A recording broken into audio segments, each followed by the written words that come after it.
Welcome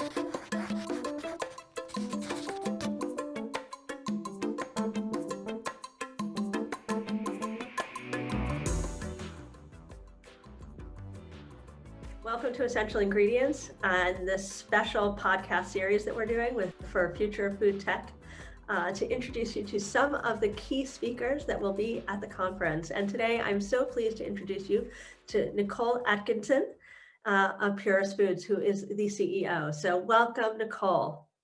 Thanks for having me. Happy to be here. Great to have you here. So welcome, Nicole. I'm so pleased to have you here to learn a little bit about you and about PURIS Foods. So if you would just introduce yourself and tell us a little bit about PURIS Foods. Absolutely. So I'm the CEO of PURIS Holdings, which PURIS, as many in the protein and food industry know us as a pea protein manufacturer. But really we're more of we think of ourselves as a plant-based food supply chain, messy middle partner who works from soup to nuts. So all the way from seeds, genetics, farmer relations, contract farming, to food, grain handling, grain processing, ingredient processing, and then ultimately plant-based food development and commercialization. So the business that I run are the two ends of that. So all of our work on the agriculture side, the development of new and novel seeds, to contracting with farmers, to grain handling and grain processing. And then the downstream side, where we do plant-based food product development. We're actually commercializing our own products. We have a plant-based egg through one of our subsidiaries that we're thrilled to be launching here in Q3. And all of this works together with our sister company, PURIS Proteins, which is the pea protein manufacturing arm of PURIS. And my brother actually runs that business, Tyler. And so we're both second generation. Our parents founded PURIS in the mid 80s, and we've been on a journey ever since to really develop plant proteins that are the foundation of great tasting food. And so today, that's the business that we run. And we always give our father a ton of credit because he said in the mid 90s, that's the business that we were building. And everyone thought he was pretty crazy and didn't understand what the heck he was talking about. And so fast forward 30 years, and that's what we're doing. And so he believed in that vision and stuck to it. Well, he was ahead of his time. Super ahead of his time. He actually, it's kind of an interesting story. He was an animal feed salesman. And so he was selling, grains to farmers or large operations that were using it for animal feed. And he just saw the inefficiencies of the system, how much grain was being used for the animals to eat so that humans could eat the animals. And he just kind of had this revelation that, well, someday people will need to eat these grains themselves, so we should make them taste good. And he started really at the foundational level is how do we design seeds using natural selection and breeding methods to create genetics and varieties that have better taste, better color, higher protein, and so that they could be used as a source for human food. And that was how our journey started as a genetics company. And then over the years, we kind of moved up the value chain and the supply chain. And so today we operate along the entire supply chain, and we call it the messy middle because it's all of the hard logistical and supply chain challenges that go into bringing food truly from farm to table every day. There's a lot of messy middle in between. Wow. So that's so amazing. And so have you always been involved in the family business? Like, did you grow up in it? Definitely grew up in it. So my parents founded the business when I was 2. And so I like to say that myself and my brother were key employees number 3 and 4, because for a long period of time, our business was just our family. And, some of our aunts and uncles helped along the way in the early days. But from the time that we could really participate in a meaningful way, I mean, we were pretty young. We have pictures from a local newspaper when we're 8 and 6 out in the field. And we were helping my dad. He was doing some soybean crossing. So that's where you take 2 varieties and you breed them together. So it's cross-pollination. And so one of the steps is you have to go pick the flowers from one of the varieties. And that's what we were doing. And so a journalist was driving by and saw these 2 kids out in the middle of nowhere, seemingly by themselves, and took a picture. So I have that as kind of proof. I'm not making it up. Like as a young age, we were heavily involved in the business and continued to do so all the way through high school and even early in college. So my dad planted a test plot, which is where we have a lot of different varieties in the town I went to college in, so that I could do the crossing in the summer. So he found a farmer in the town I went to college in, a few hours away, so that I could keep doing it. But I played volleyball. So once after that first year, I said, I gotta be a college kid, and I had volleyball commitments over the summer. So I didn't work in the business through those years. And actually I have my degrees in engineering. And after school, I went into the medical device industry. And so I spent a number of years working on kind of more early stage technology and how do we bring that technology to market in medical device. And I think when I was about 14, during science class, back in the day, we had those big TVs on carts, and the teacher would roll it in, you'd be like, yes, movie day. And one of those movie days was, it really set the course for my life, because we watched a video that inspired me to want to become an engineer. And I stayed on that path and had a wonderful time in the industry. I really loved it, and went through a number of acquisitions, got a product approved into market. It's a class 3 medical device. So it's a combination of drugs and device that goes in the body to treat the buildup of plaque in your arteries in your legs. And so it's a disease called peripheral arterial disease. And this is an intervention that can prolong quality of life and help people maintain blood flow to their extremities and continue to walk. And it was really exciting, a lot of work with the FDA and number of acquisitions, and we got the product to market. And then we were acquired by Philips, I call it like the light bulb company, this huge company. And so I had been tied to this project. It felt like it was my baby, because I had been on it from the early days, and I had this goal of wanting to be there when it got to market. And then when that happened, we were bought by Philips, and I was offered a role within Philips to be part of like bringing these companies together. And I had kind of a moment where I decided there's a couple things I know about myself. One, I'm super committed. So if I commit to something, I do it. My ninth grade self said I'm going to be an engineer, and 2 degrees later, that's what I was doing. 10 years of college later, I was in it. And so I did that. And this product, I was like, I'm going to stick with it till we get commercialized, and we did. So I knew that if I took that role, like I would be in it, and that would be what I'd be doing for the next decade or more.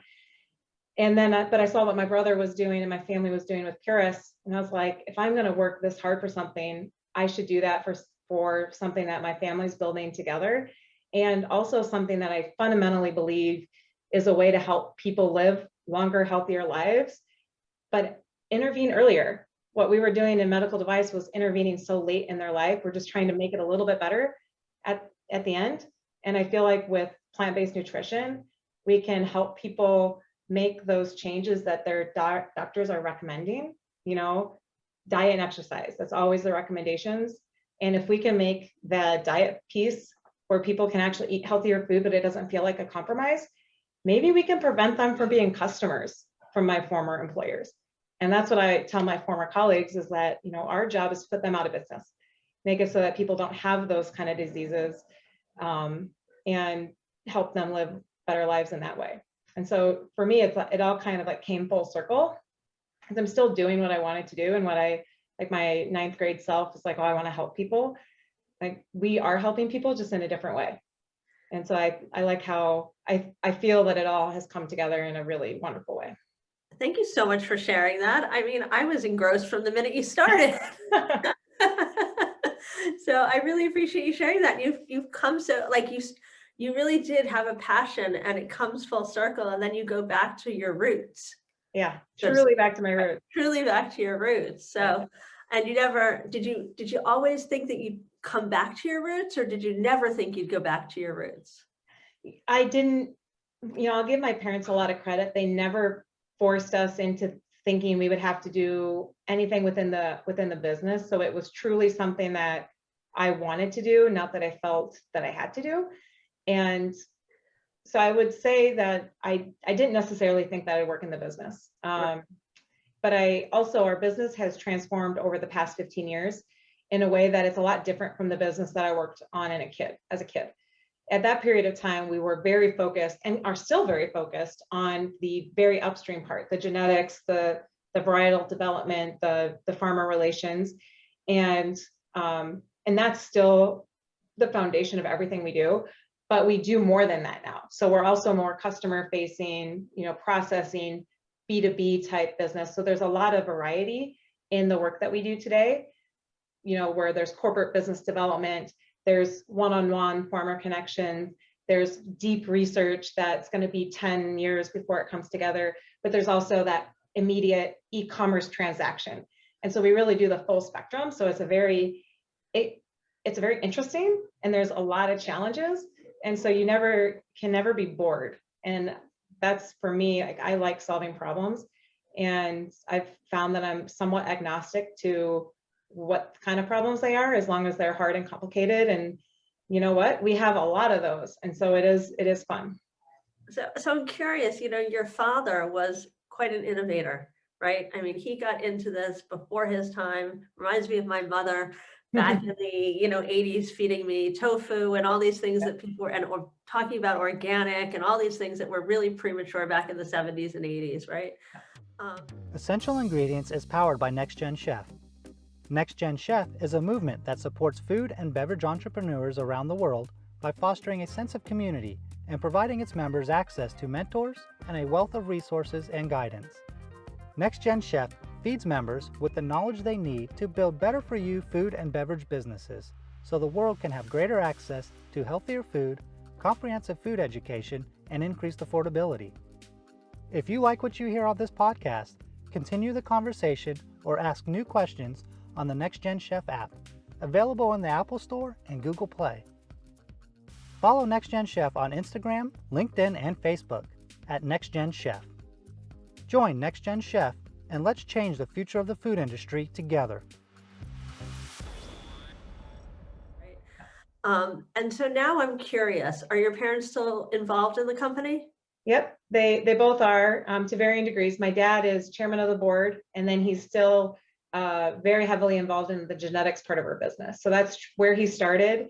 And as he's built the business, he's been able to focus more on the area where he's got a differentiated approach and skill set.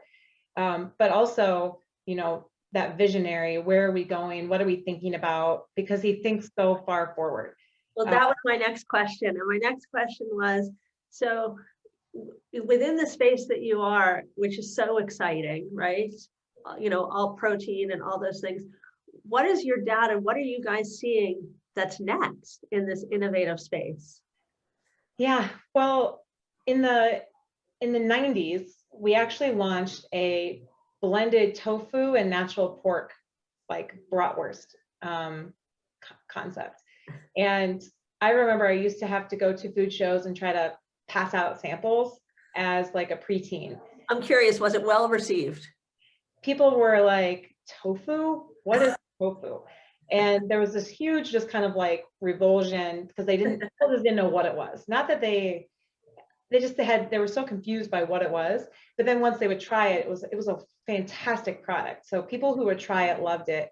And so it had a little bit of like a cult following, but this huge barrier to getting people excited. And that, to me, like epitomizes what the first 25 to 30 years of our business was like. People were like, what are you doing? Why are you doing it? You're weird. And the last 10 years have been different. The market has started to turn. There's a lot more discussion. There's a lot more engagement. There's a ton more investment into the space. And so the outside perception has changed. However, the challenges remain. So when we think about, what's next, it is a long and slow and gritty journey. And so it's a lot of what's next is just doing more of the same and getting better at it and more efficient at it, so that we can compete with animal proteins, because they've had centuries to establish their efficiencies, their scale, their whole supply chain networks. And we're just like little infants as an industry trying to stumble along in the dark and compete against that. So I think we have to really make this industry more robust so that it can compete at the same scale as animal proteins. And then what we always kind of talk about is the concept of my dad calls it protein independence, but it's more about how do you scale supply chains so that they can work. And that's, growing crops in areas and adapting them to local environments so that you can have regional supply of protein. And then infrastructure that can transform those proteins and those crops into food that people will eat, or ingredients, one of the two. But all of those things must be true if we're going to feed people sustainably as our population continues to grow. Between now and 2050, we're going to add a lot more people onto the planet, and then it'll start to decline. But between now and then, we need more protein, we need more food, and we need to use what we do have more efficiently. And so all of those things point to a shift to more plant-based nutrition, feeding people. And so that means more infrastructure and more supply chains that are set up to make that kind of nutrition cost effective. Because right now it's a premium to animal proteins, and at the end of the day, it shouldn't be, because it is more efficient to get protein from plants than it is to get it from animals. I think that sounds very optimistic. With a lot of good opportunities for the future. Yeah. And so with the Future Food Tech Conference coming up, what are you excited about seeing there? Yeah, I always get excited to see what new entrepreneurs are bringing to the table, and really work hard not to discount it, because we were discounted a lot too when we first started. And if you have enough persistence and belief, you can make something out of it. And so I'm always curious on the next ingredients or products that are going to reach that critical scale where they can be, a mainstream kind of food product. But also just how the conversations are changing, since the Future Food Tech in San Francisco, which was a couple months ago, I can't remember the date, the markets have changed dramatically. When we look at what's happening on the macro lens, the Ukraine-Russia conflict, the stock market, and just the investment landscape, everything has changed a lot over the last 6 months.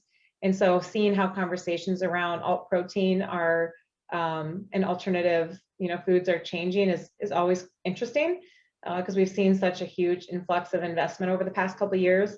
And how is that going to, how is that being viewed in light of the downturn on the markets?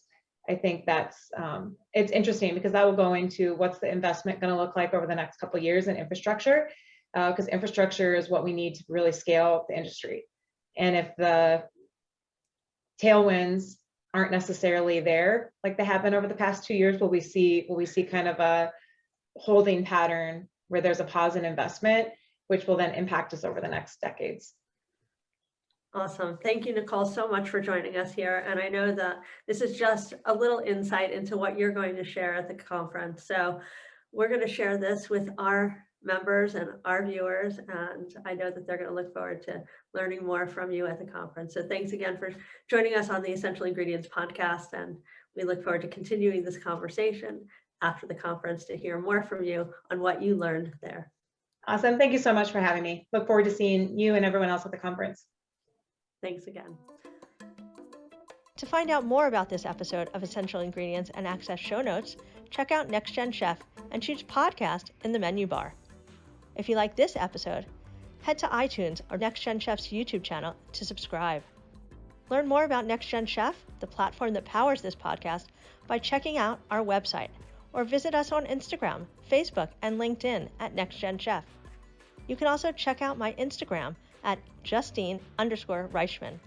If you have thoughts about this episode or future episode ideas, leave us a comment at Next Gen Chef's YouTube channel or drop an email at team@nextgenchef.com.